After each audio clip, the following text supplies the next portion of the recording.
नमस्ते। अभी 29 अप्रैल 2025 को एक बार फिर सुप्रीम कोर्ट ने सीबीआई को ऑर्डर दिया है कि आप जो है ये जो बिल्डर्स हैं, बिल्डर कंपनी, रियल एस्टेट और बैंकर्स, ये दोनों की जो मिली भगत से फ्रॉड हो रहा है, हाउ होम बायर्स को लूट रहे हैं, तो इसकी आप इंक्वायरी कीजिए। कैसे 65% 70% बैंकों ने पैसा बिल्डर को दे दिया और उसको फ्लैट तो बना ही नहीं।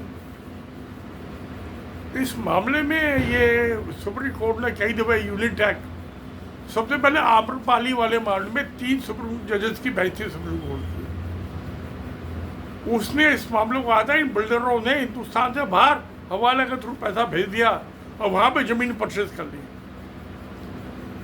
आम्रपाली यूनिट टैक्स का हुआ था, उसमें भी यही हुआ, सब में यही हो रहा है। ये सिर्फ बिल्डर और बैंक की शामिल नहीं है इसके अंदर पॉलिटिशियन, ब्यूरोक्रेट्स और जुडिशरी भी शामिल है। अब आप कहेंगे जुडिशरी कैसे चोरी में शामिल है? मैं बताता हूं आपको। आईपीसी का section 265 265, IP Indian penal code 1860 के 1862 से एक्चुअली लागू आई थी 1862 से लगा के अब तक ये 2023 तक लागू है। रीड विद सेक्शन 153 और सीआरपीसी प्रोसीजर तो उसमें, जिसमें पुलिस को अथॉरिटी है। आप कोई भी बात तराजू अपनी मनमर्जी से बना के नहीं इस्तेमाल कर सकते, इसमें जेल की सजा है और जुर्माना भी है। तो जो सुपर एरिया मेजर है, ये बिल्डर्स ने अपना एक मेजरमेंट बना लिया 1990 से। उससे पहले तो उस गवर्नमेंट के सेक्टर में था रियल एस्टेट डेवलपमेंट। तो 1976 के ये हाउसिंग बोर्ड एक्ट बने थे, उससे पहले और भी बने, मगर प्राइवेट सेक्टर को जो दिया गया वो 1990 के बाद हुआ है, जो ग्रुप हाउसिंग सोसाइटियाँ बनी है, मल्टी स्टोरी। तो उन्होंने अपना एक अलग ही मेजरमेंट तराजू बना ली, नापने का बिल्डिंग को कैसे नापेंगे। जो ब्यूरो ऑफ इंडियन स्टैंडर्ड है, उसने भी लेट डाउन किया हुआ है कि जो मल्टी स्टोरी फ्लैट्स होंगे इसका कैसे मेजरमेंट करेंगे। मैं 2018 में एक बेंगलोर में सेमिनार में उसके ऊपर लेक्चर देके आया था। उसके बाद में दिल्ली हाई कोर्ट में मैंने लगाई थी अपील, मुकदमा जीता। मिनिस्टर अर्बन हाउसिंग एंड ये अर्बन हाउसिंग के लिए उसको हाई कोर्ट ने ऑर्डर किया कि आप इस मामले को देखिए। सुप्रीम कोर्ट ने आम्रपाली केस में कहा था कि जो भी ये कंज्यूमर के कंप्लेंट्स हैं वो सब मिनिस्टर अर्बन डेवलपमेंट देखेगा। मिनिस्ट्री वाले वो तो चोर बैठे हुए, मिनिस्टर वो आईएएस बैठे, वो चोर है। अब क्या ये से नोएडा, ग्रेटर नोएडा और इसी अथॉरिटी में नहीं है ये आईएएस और सीबीआई, इसमें पॉलिटिशियन भी शामिल है, इसमें जुडिशरी भी शामिल है। क्योंकि पुलिस तो वो करेगी जो सीबीआई को पहले तो ये देखे ना कि ये कैसे सुपर एरिया मेजर यूज कर रहे थे। 1900 यानी कि पिछले 35 साल में कितने आदमी को लूटा गलत मेजरमेंट करके। मैंने 2 फ्लैट का किया था, एक अपने बेटे का, बेटी का, जो उसको कहता था कि ये 1100 स्क्वायर फीट है, मैं नाप क्या है वो तो 950 स्क्वायर फीट था। बेटे का 17 स्क्वायर फीट वाला वो 1400 स्क्वायर फीट था। मैं तो काम के हिसाब से नाप के आया था ना, मैं इंजीनियर हूँ, सिविल इंजीनियर। मैंने को लिखा और उसी को लेकर हाई कोर्ट में चला गया, दिल्ली हाई कोर्ट में। ये आम्रपाली वाले, यूटेक वाले, दोनों में गिरफ्तारियां हुई हैं। तो ये वो तो 3 जज की बेंच हुई, तो जो 2 जज का ऑर्डर है 29 अप्रैल वाला। तो ये सवाल ये तो क्रिमिनल लॉ है ना, आईपीसी और सीआरपीसी। आईपीसी में शेड्यूल ऑफेंस है और सीआरपीसी में प्रोविजनल ले डाउन है। क्यों नहीं इनको अरेस्ट किया? सीबीआई क्या जरूरत है? तो लोकल पुलिस अरेस्ट कर लेगा, एक हवलदार जाके कर लेगा अरेस्ट। मैंने एनफोर्समेंट डायरेक्टर को, सीबीआई को, इकोनॉमिक ऑफेंसेस विंग, सबको कंप्लेंटें की। इनकम टैक्स कोई कुछ नहीं करता, सब मिलकर लूट रहे हैं दोनों हाथों से। राम नाम की लूट है, लूट सके तो लूट, अंतकाल पछताएगा जो पुराण जाएगा छूट। अब जो था इसमें कुछ लगाम लगी। Real estate regulation development act 2016, उन्होंने एक अलग सिस्टम तो था, गवर्नमेंट नोटिफाइड था। तो सवाल ये है, जजेस जो बकवास कर रहे हैं इनको आता जाता तो कुछ है नहीं, इंजीनियरिंग तो पढ़ी नहीं, लॉ की इनको नॉलेज नहीं है। अरे क्रिमिनल लॉ तो पढ़ लेते, 265 आईपीसी का, read with section 153 of the CrPC. तो क्यों नहीं सीबीआई को ऑर्डर कर रहे कि जो 1990 के बाद जितने फ्लैट जो बेचे हैं, खरीदने वाला और बेचने वाला दोनों मुजरिम हैं, बहुत है कमिटेड क्राइम। अब इसका मामला यही नहीं रुकता, मामला आगे बढ़ेगा। क्यों? ये फ्लैट तो खरीदे बेचे जाते रहते हैं, जैसे भैंस और गाय जो है बकरियां खरीदी बेची जाती है। अब जो रजिस्ट्रेशन एक्ट 2009 8 का है, रजिस्ट्रेशन 2008 और इन्फोर्स आया था 2009 में, मान 1909, माफ कीजिए 1908 में एक्ट एनैक्टमेंट हुआ था, 1909 में इन्फोर्स, जिसमें सारी प्रॉपर्टी रजिस्टर्ड होती है। और ट्रांसफर प्रॉपर्टी एक्ट 1882, जिसके सेक्शन 6 में कि कौन सी प्रॉपर्टी रजिस्टर हो सकती है, कौन सी नहीं हो सकती, लीज होल्ड नहीं हो सकती। तो सेक्शन 6 क्या, सब सेक्शन सी है। तो प्यारे दोस्तों, लॉ तो बहुत अच्छा, अंग्रेज बहुत बढ़िया बना के गए, पर नलायक जजों का क्या करो? ये तो इनको डिस्ट्रिक्ट जज कर सकते हो, सुप्रीम कोर्ट वालों क्या जरूरत है? ये अपने फ्लैट तो ठीक परचेज नहीं कर पाए, औरों को तो क्या पकड़ेंगे? इनको नॉलेज ही नहीं है, आता जाता कुछ नहीं है। मैं यहाँ दिल्ली में पटपन में ये वकील हाई कोर्ट के वकीलों की सोसाइटी थी, तो ग्रुप, तो उसमें ग्रुप हाउसिंग सोसाइटी को किसी ठेकेदार को किया, उन्होंने ठेका दे दिया। हाई कोर्ट के सारे वकील उसके मेंबर थे। अब उसने कोई डिस्प्यूट हो गया, उन्होंने कहा सब तोड़ ताड़ दूंगा और ताला लगा दिया, काम कर दिया बंद ठेकेदार ने, जब इन वकीलों की मैनेजमेंट कमेटी ने पैसा नहीं दिया।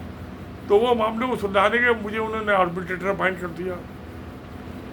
ये दोनों ठेकेदार भी मान गया और ये भी, वकीलों के जो मैनेजमेंट कमेटी थी। मैंने अपना फैसला दे दिया, उसके बाद जो काम चालू हो गया। ऐसी जो दिल्ली में तमिल संगम जो सेक्टर 5 में थे वो बिल्डिंग, तो उन्होंने उसका आर्किटेक्चर डिजाइन चेंज कर दिया। उसने जो बीम कास्ट किए थे बेसमेंट, उसको दोबारा तोड़ के बनाने पड़े। तो उन्होंने जो फेस का डिजाइन था वो चेंज कर दिया, स्लॉट्स बना दिए उसमें, उसका ज़्यादा खर्चा हो गया। लेबर चार्जेस भी मंगाए, रोडी बदलपुर का महंगा हो गया था इस चीज़। उसमें मुझे मैं कभी अगर तुम आर्बिट्रेटर फाइंड करो तो फिर तो मैं नोटिस देकर समझे इसको मामले को करके तो दूंगा। अगर जब इनफॉर्मली करते हो तो मैं वैसे आपको ये 3 दिन में फैसला दे दूंगा अपना, कोई सुनवाई की जरूरत नहीं। तो मैं गया वहाँ, देखा ड्राइंग, सब बातचीत हुई। तो ठेकेदार मैं कभी ये तो तुम्हारे कॉन्ट्रैक्ट में लिखा हुआ है, जो एस्केलेशन हुआ प्राइस का आपको 10% से जितना भी ज़्यादा हो उसको आपको रिम्बर्स होगा, और ये जो तोड़ के द्वारा आपने बनाया उसका ये आपको कंपनसेशन देंगे। वो 40-42 हज़ार रुपये की बात थी। इस सिंडिकेट बैंक ने लोन दिया था, उससे मेरी मैनेजर से बातचीत मुझे लेके गए थे। उसके बाद उसने कहा कि आपने फैसला कर दिया, ठीक है हम दे देते हैं, क्या बाकी पैसा रिलीज कर देते हैं, एक काम चालू करते। मैं कहा ठीक है, हो गया, बहुत सुंदर बिल्डिंग बनी हुई है। तो इंसाफ होना चाहिए दिल और दिमाग में। जजों में ना दिल में दिमाग का इंसाफ ना, ये तो खुद रिश्वत हो रहा है। अगर जो हिंदुस्तान की जुडिशरी ईमानदार हो जाएगी, उसमें पुलिस तक भ्रष्टाचार होना भी खत्म हो जाएगा।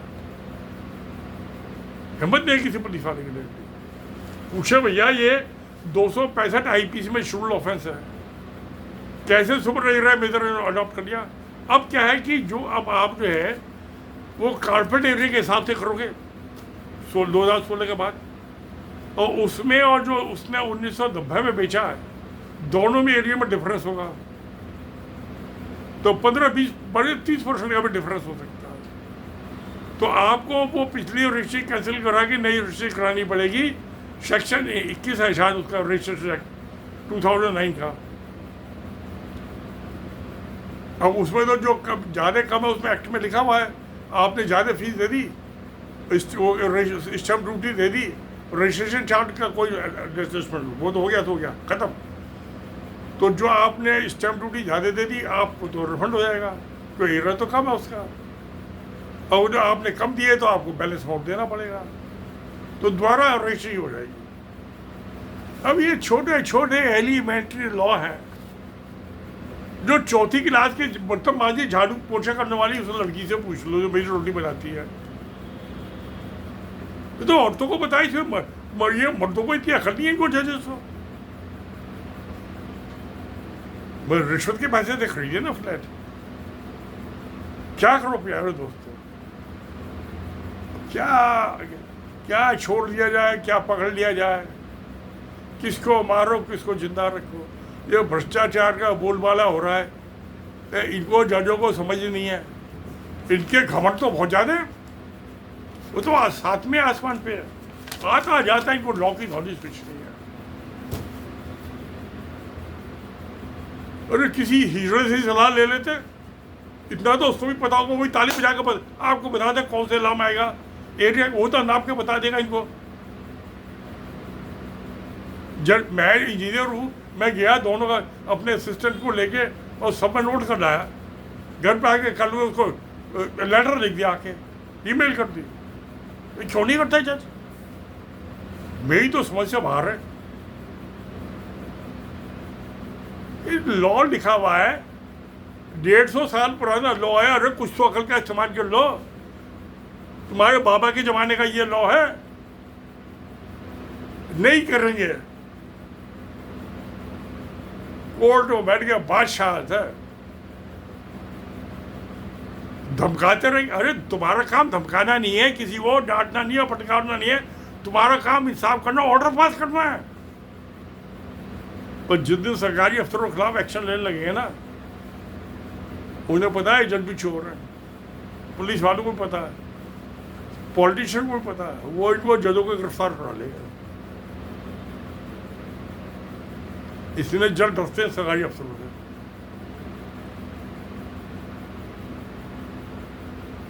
कि ये तो ब्लैकमेलिंग हो ही ना एक दूसरे की।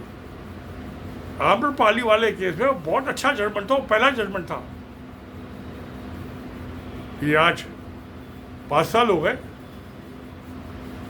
400 पेज का जजमेंट मैंने पूरा पढ़ा उसे, उसी के बेस पे जो था, मैंने जो दिल्ली हाई कोर्ट में पिटीशन लगाई थी उसी के बेस पे बनाई थी और जीता मुकदमा। अब मैं सोच रहा हूँ कि इसको मिनिस्टर अर्बन डेवलपमेंट को दे दूँ, एक दफा मैंने बनाया भी, चालू किया था नोटिस देना, और इसको कॉन्टेम्प्ट कोर्ट के लगा दूँ हाई कोर्ट में एप्लीकेशन। तो मैं कहा मेरी बेटी ने फ्लैट भेज दिया, अब क्या करूँ, वो रखती तो मैं कुछ करता।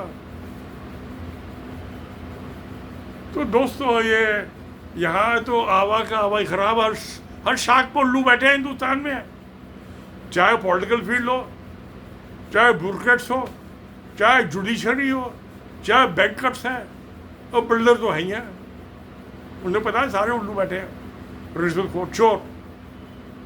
तो भाई क्या जाए, भाई यही कहना पड़ेगा ना, सत्यमेव जयते। नमस्कार, धन्यवाद।